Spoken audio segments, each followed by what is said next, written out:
are from the UK. They just did a show with me in the UK, and they talked about exactly how dangerous the jails were there and how they survived through me in those prisons. And the prisons in Brazil? Yeah, I was in 3 different penitentiaries. In Brazil? 3 different prisons in Brazil? Yeah. What was that like? Like, can you give me just one insane, one specific story about a Brazil prison experience? So, when guys say to them, you watch movies at concentration camps, and you watch movies in the army, and it's no different than that. We were in a Brazilian penitentiary, and when they come crashing through those doors during the riots, and they come in with ski masks, and I'm talking about military police, SWAT teams in those countries, they'll strip us down. We're all naked, guns to our heads. You beat up a little bit, you pistol whipped a little bit, depending if you're the wrong inmate and the wrong cop.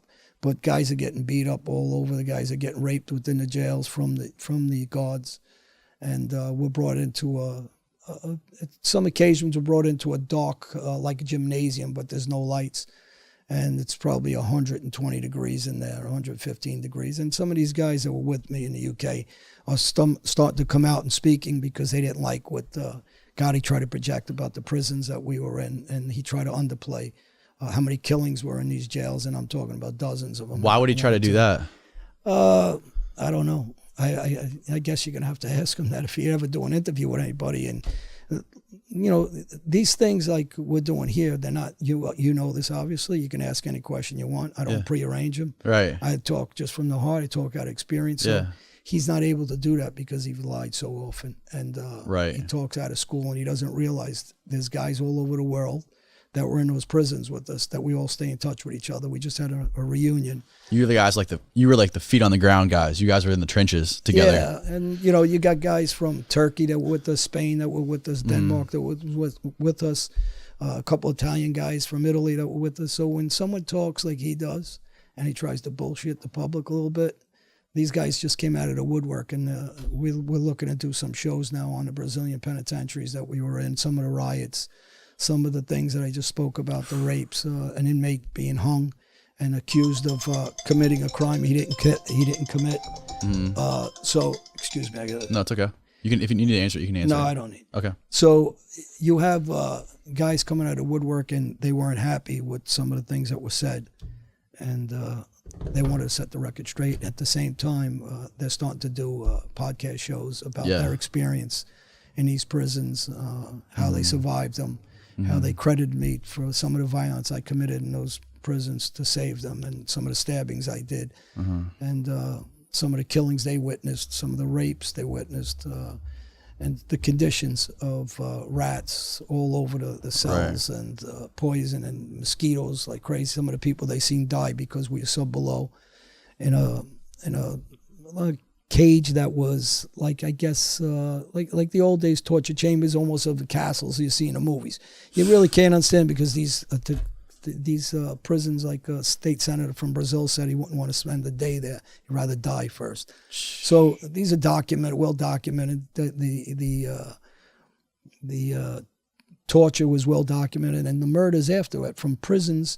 After guys were getting killed and tortured, they were sending guys out from the street to kill those same guards that were torturing, raping. Really? So the guards and the police officers started wearing masks, black ski masks, so people wouldn't know their face. But some of the organizations in Brazil that were very violent on the street started ringing their doorbells. When they answered them, they were shooting them in the head to try to get even for what they were doing in the prison system. I mean, this is all CNN documented stuff, and I was in some of the prisons they talk about. And some of the guys that we meet with we're discussing, obviously, a TV series about it.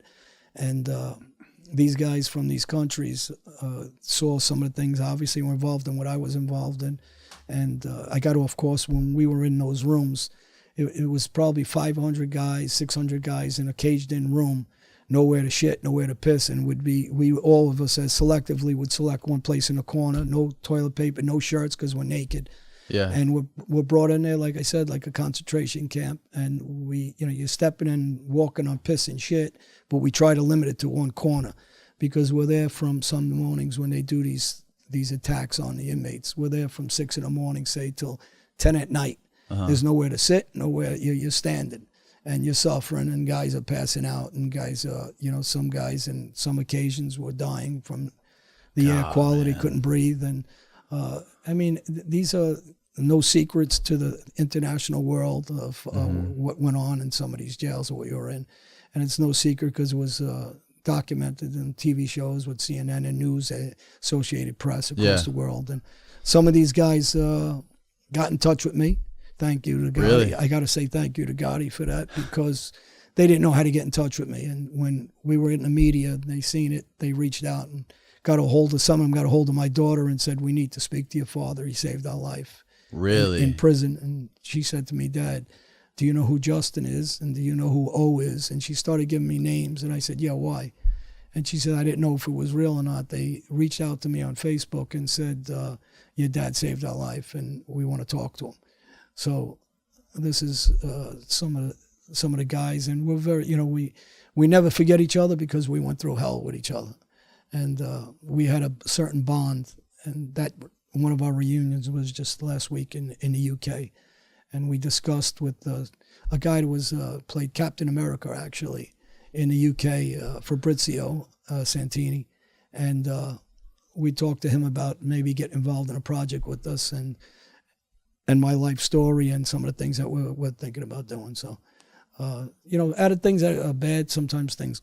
A lot of positive. A lot of positive. I mean, you got to make it positive. And really, that's the bottom line. Why I really don't care for Gotti too much is because he's a guy that wants to sit and shit, right? He doesn't want to turn things around and do something positive. And if he started talking well and talking to children and talking to kids about not being in the life maybe or not being in the street, you can sell your own bullshit story all you want. I mean, we can't change who we were and what we did.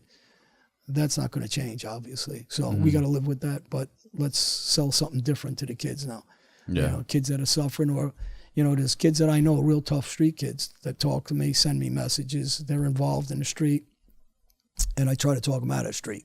Yeah, they laugh. That's hard to do, right? Well, you know what? Because maybe they're not ready. Some of them are. I mean, I get dozens of letters out of prisons all the time, guys, commending me for what I do. And there's guys that are in prisons that are never going to change, but say, tell me, keep doing your thing. So, there's a lot of positive guys out there in the prison system that believe in what I'm doing. And I guess the negative people are always going to be negative. I can't change that. It's a different breed of person. Someone who has kind of been handed everything they have. They never really had to suffer for it or really work for it. It's just it's something that you can't really teach.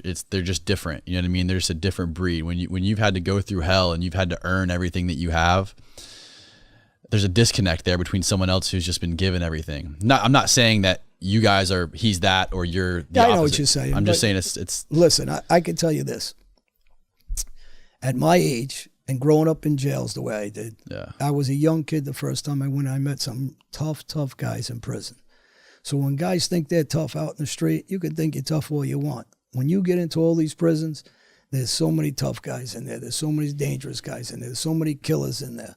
You're nothing in there just like anybody else. You're just another number. You're another guy trying to get through the day. And the reality of the real tough guys in prison, the real street guys in prison, the guys that say to themselves, I don't want to see my kid ever spend a day here, because we understand what it is.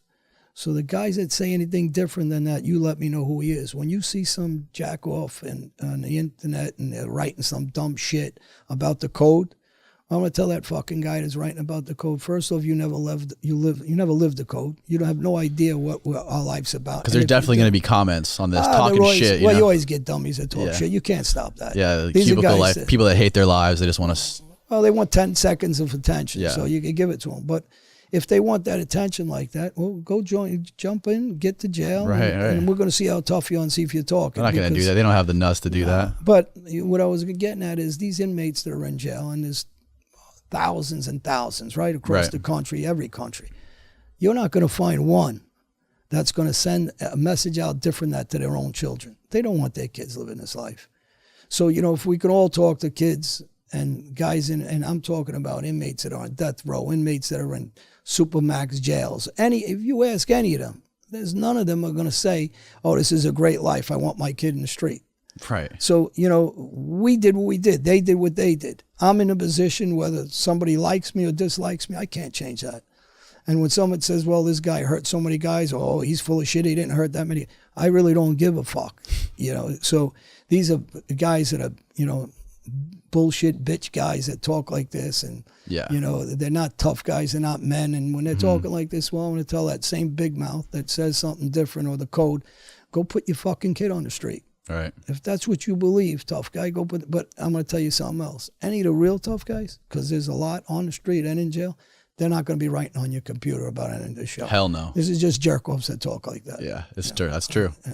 That's a fact. Now you said, how much time did you do in solitary?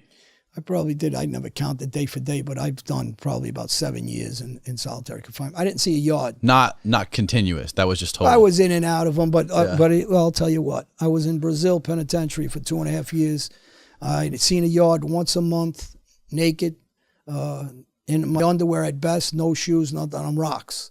And it's not a yard like you see a yard. I'm not talking about a yard. I'm talking about high security, gun patrols. They're up in the towers, dogs all over you. And it's, I guess, the size of a basketball court at best. I got that once a month. Otherwise, I was caged in. I never left the cells. I was in cells with 54 guys that fit 12 guys, sometimes higher than that in the 60s. It rained inside the cells. They had water that went up to our knees at points during the storms. There was blackouts, complete no lights. So, you know, that was the conditions. When I came to Florida, I was out on the tiers for a while, but you're on tiers that you don't go out to a yard. You what go does that into mean? Another cage. Tiers? Tiers are your double-level tiers in Florida prisons, okay. And you don't really leave that pod. Then I went into solitary cells for a couple of years, and then I was in MCC, forced into a unit where there's 9 cells on the floor, and you're not leaving those cells. And you're stuck there 24 hours, and you go up on a basketball court at night for about an hour, 3 days a week. So I never seen an actual yard. So that was 10 years of that. Prior to that, I was in and out of solitary confinement for fights, 6 months at a time, 8 months. I did about a year straight at another time. So, yeah, I spent my fair share of time in solitary confinement. And listen, I'm no different, because you'll hear guys complaining about it. But when you're a high-profile inmate, which I was chased down by Interpol in every country. And when you're killing guys and hurting guys, I'm no different than a lot of these guys. We're all going to the same thing. So what I'm saying is it's not a life to live like a dog in a cage. Right. And showering and with a camera watching you, and you're on these secure cells. So there's cameras in the room. You take a shit, they're watching you. Yeah. You feel horny that day and you want to jerk off, they're watching you. So this is the life that you chose to lead. Yeah. So when a guy talks out of school, and you're going to get dummies that talk like that all the time, they have no idea about how I lived, and a lot of inmates just like me.